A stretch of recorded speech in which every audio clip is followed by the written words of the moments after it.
The best way to predict your future is to create it. Lumaki po akong OFW yung aking tatay. Maliit pa po ako nung siya umalis para magtrabaho po sa labas ng bansa. At doon ko po naranasan na lumaki habang yung tatay ko ay nasa labas po ng bansa. Yung nanay ko po, siya lang po nag-aalaga sa amin. Habang lumala kami, magkakapatid, wala yung tatay ko. Dahil po sa kahirapan, umalis po yung tatay ko. At yun po, nalaman ko po na pag ako po ay mag-aasawa at magkakaroon ng pamilya, sisikapin ko po, gagawin ko po yung lahat na mabigyan ng oras ng aking mga anak at aking asawa. Sa hirap po ng buhay namin, nagkasakit po yung nanay ko.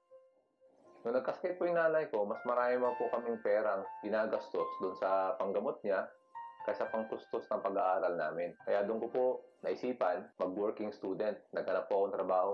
Marami po akong pinasukang trabaho. Naging waiter po ako. Naging tagahatid ng sulat. Naging janitor din po. So habang nagtatrabaho po ako sa umaga, sa gabi naman po, nag-aaral po ako. Hirap po doon. Nasa Davao yung magulang ko.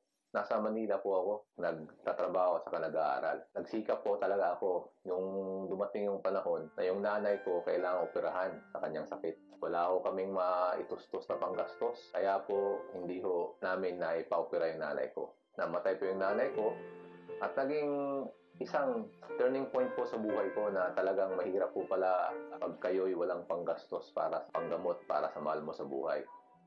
Na-share po sa akin ang aking upline si partner Osler. Na-share niya yung DXN sa akin. At nakita ko agad kung gaano kalaki ang may tutulong ng DXN doon sa mga pangarap ko.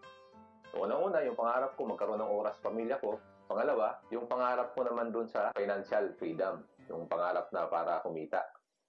Dahil gusto kong gawin yung DXN, binibigyan ko talaga ng oras.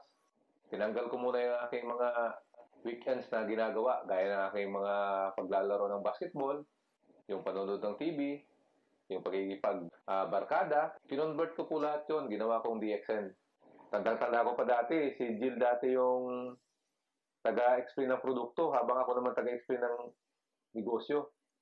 Nung kaming dalawa, nagsasalita, nakikita ng mga kasama namin na talagang kaming dalawa nagsusumikap para sa mga anak namin. Umabot po kami ng ibang lugar, dala-dala yung produkto.